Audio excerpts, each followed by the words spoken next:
Hi everyone, it's beginning of February. January's finally gone and we now seem to be all of a sudden in February, so not quite sure where that's gone. So it's almost time to really crank up the planting and the sowing. Already started the chilies and some peppers, as you would have seen in a previous video. Today I'm hoping to plant up, or sow rather, some broad beans and some peas. I'm also going to plant out some onions. So I've had some onion sets in the greenhouse in pots for ages and they've really grown, and I think they just need to get out in the garden. So they're hardy, so they can go out without any problems. I'm also going to do a bit of tidying up and general sort of maintenance on the market garden. I wasn't going to do any filming today, so hence I'm on my phone. While I was doing some raking, I thought I'll just do a quick video to share with you guys what I'm up to. So I hope you enjoy it, and let's crack on. So as I mentioned, the onions. So these are the onions, or some of them, that I'm going to plant out. So they've been in the greenhouse for ages, and you can see, they're really gone. They're onion sets, and if I can find the label, I can tell you what variety they are. They're a white onion, and they're called Radar. So I'm going to plant those out today. I've cleared a space ready for them to go and plant them out. I've also harvested these. I wasn't sure whether these were leeks or whether these were spring onions. I think they're spring onions, definitely not leeks. I pulled them up from the space in one of the beds I've just cleared. So what I'm going to do, there's too many of them to eat right now, so what I'm going to do is I'm going to harvested them, process them, clean them up, chop them up, and I'll pop them in the freezer so we can use them in soups and stir fries and things. So this is the area where I'm going to put my onions. I'm going to pop the white ones in this part here. I do have some red onions, so I'm going to pop some of them at the top end of that bed. They won't all go in there. There's too many of them. I'll pop some in somewhere else. I've just cleared this area here, just weeded it out, and that's where I pulled those onions up from. And that's where I'm going to put my peas. I'm going to pop them in there. So I've just covered it with compost and raked it over to let it settle. So I've just emptied those bags of compost onto the area where I'm going to put the onions in, just to put another layer on. This layer of compost has been on here for 2 or 3 months now, so it's well settled. So another layer on there before I put my onions in will be perfect. It's just mushroom compost. It's spent mushroom compost. It's been sat in these compost bags for ages. You can see there, probably since October time, just before I did my back in. So they were popped into these bags to make it easy to move around. And so yeah, that's probably the same length of time this bed has been here. So a top up is well called for. So that's that done, all raked over. Looks nice and neat as well when it's all done. It's all fresh. Makes the garden start to look ready, and it makes you feel like there's something coming. The spring is on its way. Sorry I can't show you me doing it. I'm just using my phone today, so I can't bore you with shots of me raking and emptying compost. So that's the onions in. I've actually planted all the Radar white ones in here. There's 39, so in rows of 3. I just thought as I was going, I might as well fill this bed up with one variety, makes it easier. So I've got 39 Radar onions in here. See how they go. They may grow, they may not. They're not going to do anything else in the greenhouse. They're at the point where they needed to come out. I'm going to sow some onion seeds, so I do have a contingency plan should these all fail, but these are grown from sets, so hopefully they'll be all right. And I'll grow another set of white onions and red onions from seed. Use my nice trusty hori knife to get them into the ground.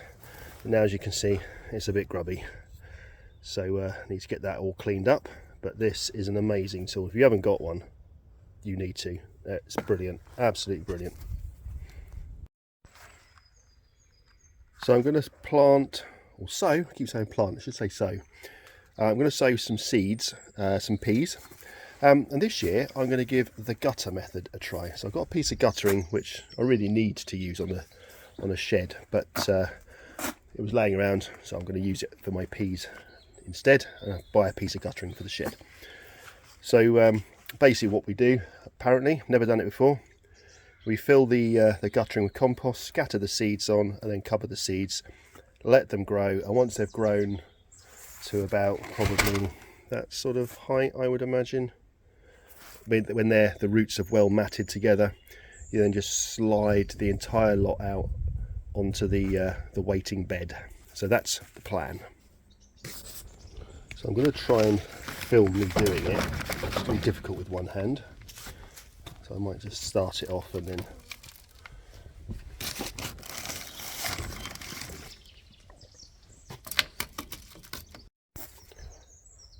so I filled my guttering with compost. It's just bog standard peat-free general purpose compost. It's quite wet, so I'm not going to bother watering after I've put the peas in there.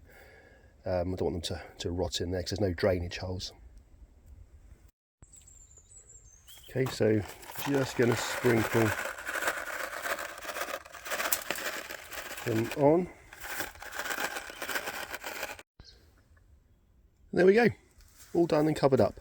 So I'm going to pop them into the greenhouse. I'm actually going to move greenhouses this year. I'm going to germinate in a different greenhouse because the one I have been in the last couple of years is quite shaded. It's quite dirty as well. It really needs a really good clean, good sort out. So I'm going to empty this one out. It's this one in front of me. You can see it's very dirty, very green, but it's actually quite overlooked by these trees. So it does get shaded quite a bit. So I'm going to germinate in the other greenhouse where I grow the tomatoes. I'm just going to make some space in there and do all my germination, or a lot of my germination there. So it gives me a chance to clean this one up, give it the glass a good scrub, get rid of all the moss that's growing. You can see there's lots of moss growing up there. And just generally give this one a sort out. And then once the plants have established, they can come back in here. Don't know if you can see this, but there seems to be some bee drowning going on. Sam's bees have come out because it's so mild these last couple of days, and they're just buzzing around, and they're obviously after some moisture, and they've found this tray which has got some wet compost in. There's quite a few dead ones, there's quite a few buzzing around me, so I need to be careful.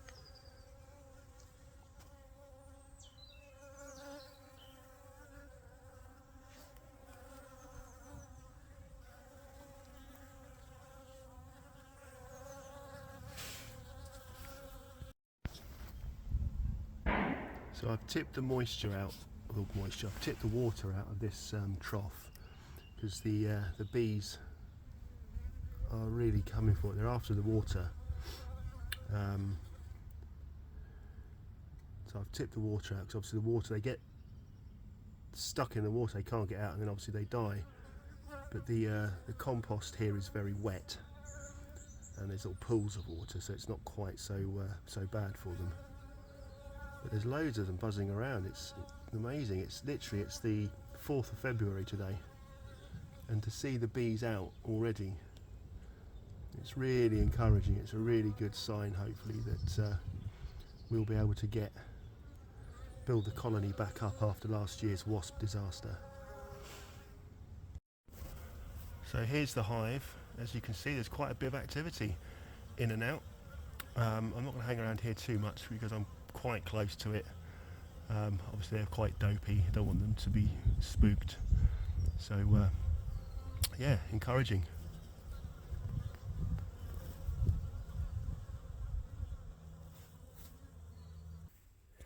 While I was going through the drawers in my greenhouse looking for something else, I came across a few bags of bulbs that I'd obviously bought back in the autumn, I think back in September time.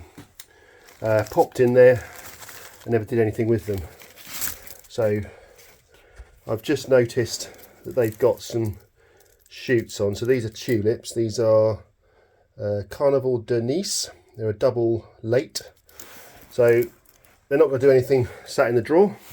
So what I've done is I've got some big pots, and I'm just literally going to pop them in. If they do something, they do.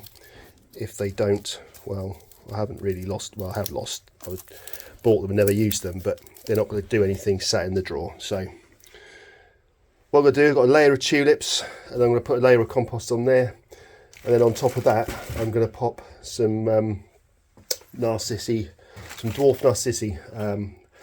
Obviously tulips flower later, and the daffodils and narcissus flower earlier. So it's February, they should now be coming up out of the ground. These are now shooting, so if it works, it works. It doesn't, it doesn't.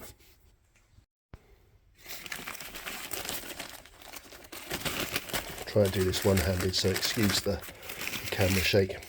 But as you can see, the bulbs aren't in particularly good nick. I mean, they've gone a bit mouldy, but they've got a nice big shoot on. They're not soft, so I'm just going to pop them in.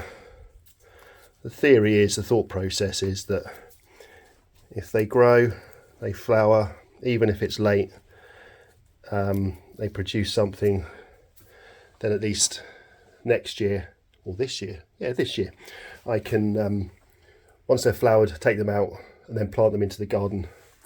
So hopefully I'll have saved them. So I've come to have a little sit down. I've got a little chair in the garden. We'll come and have a sit down. It's been a really, really lovely afternoon. I mean, the weather's not sort of sunny. It's quite overcast, as you can probably see behind me. Whoop, so you can see behind me, it's quite cloudy, quite low cloud, quite grey, but it's not cold. It's actually quite warm. So I'm trying to just sort my camera out. That's it. So it's actually quite warm. Well, it's for a February, early February afternoon. So really chuffed with how things are going here in the market garden. The project's only a year in, and really feel like we're getting somewhere.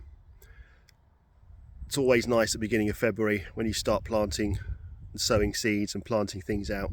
You think actually spring is on the way, and warmer weather is just around the corner. So fingers crossed for all that. So I'm going to try something else I haven't done before, and that's forcing rhubarb. The rhubarb started to come up. Just started to pull some of this grass out from it.